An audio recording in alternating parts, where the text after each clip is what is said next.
Hey you! Yes, you, watching this video. Do you want to own a piece of Scribbler?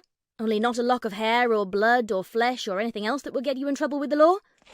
Well, now you can, with t-shirts, hoodies, tote bags and mugs featuring Obab Scribbler at her Teespring store. You know you want to. I shall now stop talking in third person and send you on to the video. Be lovely to each other and enjoy the show.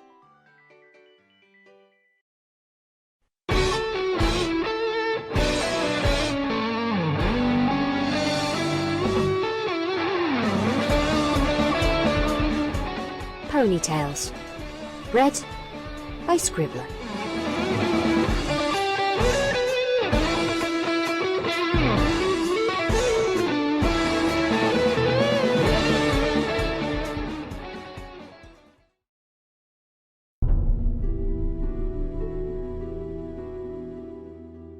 The universe in which Equus had once turned, and in which Equestria had once existed, had had a pretty good run, all things considered, and give or take a couple of relatively minor apocalyptic calamities.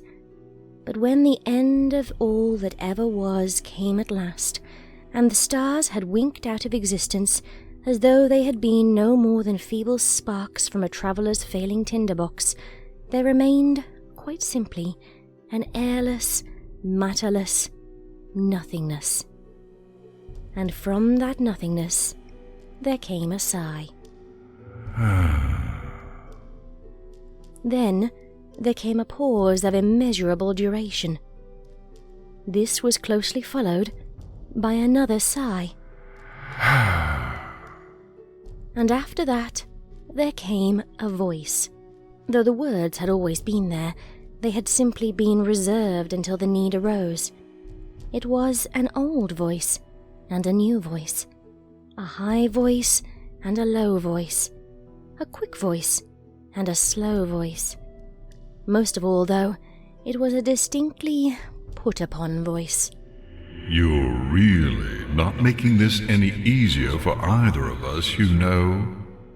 Pinkie Pie raised her head, her frizzy mane bouncing slightly as she did so, and looked deep into what might, with an infinite amount of imagination, have passed for eyes in the fathomless emptiness of the spirit pony's face.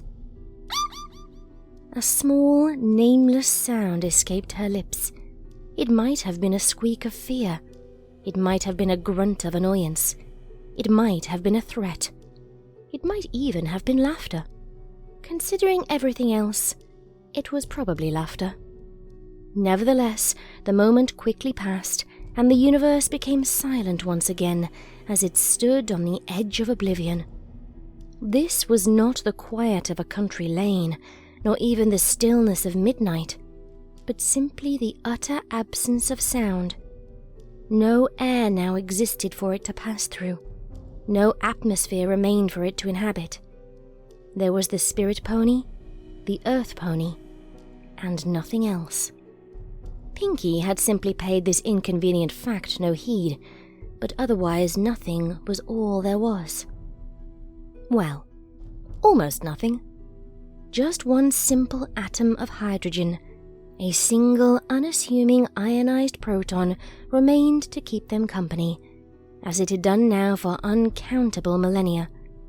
It turned over and over in the void, tumbling up and up, or maybe down. Who could tell? Pinkie, after watching it with interest for a while, reached out a forehoof and somehow trapped the atom against a handy edge in the edgeless space. How do you do that? Came the spirit's exasperated voice. It's all I can do to get the sigh effect going in a vacuum like this, and I've had practice. Yet, here you are, this splash of pink in a place where even black should not be. Please, may I just get this done? And then we can all have a nice rest. I'd even think about offering you a cup of tea later on, though obviously it would just be for the show of the thing. It doesn't matter now. Pinkie shook her head, her mane flowing in strange new ways in this airless emptiness. She rose up on her hind legs, balancing the proton on her left forehoof while she made a gesture with her right. It was a most un-Pinkie gesture in its bluntness and unambiguity. Twilight Sparkle would no doubt have been horrified had her essence not departed eons ago along with that of every pony else. No! Pinkie rasped. The harshness of her tone was such that the spirit pony found itself pushed back momentarily. No, it does matter. You do not break a Pinkie promise. And when the pony who's made that promise is Pinkie, that's even more important. And I promise to keep my promise forever. And when Pinkie Pie promises to keep a promise forever, that does not just mean a long time. It does not just mean until I die. It means forever. And forever means what it says. The spirit sagged, the endless void of its cowled robe moving against the equally endless void of the endless void. This was the problem it always had with the end of all that ever was in those universes which had once thrummed with magic. Someone always came along at the last minute to cause trouble. Well, that and the problem of inadequate vocabulary, but mostly the first one. Surprisingly, perhaps, the troublesome someone hadn't always been Pinkie Pie. The spirit pony had never quite worked that out, but it supposed that an analogue of Pinkie existed in every eternity. There was probably a bylaw or something. In this case, the aforementioned last minute spanned a time greater than the combined age of every other universe that had ever been or ever would be. Admittedly, just about all of them did that. Well, except for the one with eternal pies. Real pies, that was, not Pinkie Pies. Generally apple pies. Apples were, apparently, the multiversal constant that tied everything together. Nevertheless, that endless last minute still lasted exactly a minute. The spirit pony had earlier, in an unguarded moment, tried to explain this to Pinkie in the hope that the self-evident mathematical and logical absurdities of all this would confuse her and let it get on with its terminal business. I really should have known better. I got my eye on you, spirit! Shrieked Pinkie Pie suddenly. She stumbled and almost let the hydrogen atom slip. The spirit pony's breath, such as it wasn't, caught in its throat. Pinkie scrambled back to her hooves and brought the atom back into her orbit. She giggled slightly as she did so, and this time there could be no doubt that the sound was laughter. That's just being unfair. You're making fun of me, just for not being able to roll my eyes at you.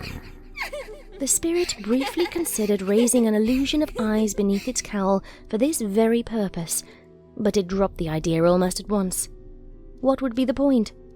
Instead, an idea came to it quite suddenly, and it went on. Look, if I can help you fulfill your promise, will you let me get on with finishing up on the end of all that ever was? Well, duh! Of course I will! But, do you Pinkie promise?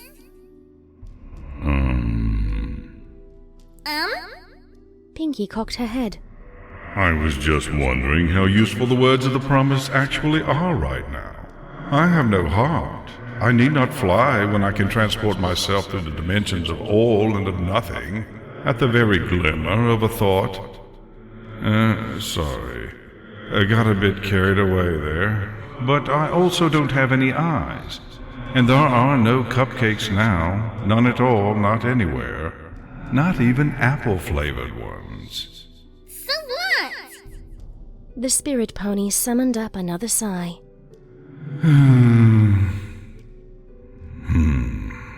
Okay. I, Pinkie, promise to help you fulfill your Pinkie promise.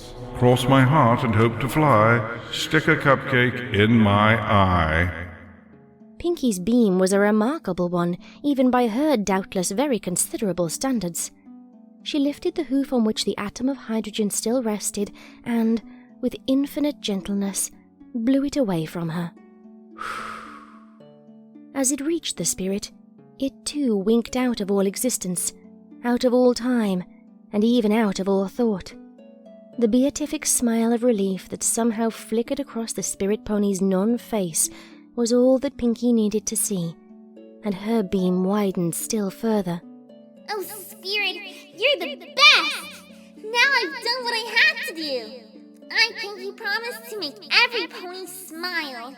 And you were the very last one. And now I've done it! I've kept my promise! Just like I told you, Pinkie Pie always keeps her Pinkie promises. And she always keeps them forever. And so it was that the end of all that ever was ended.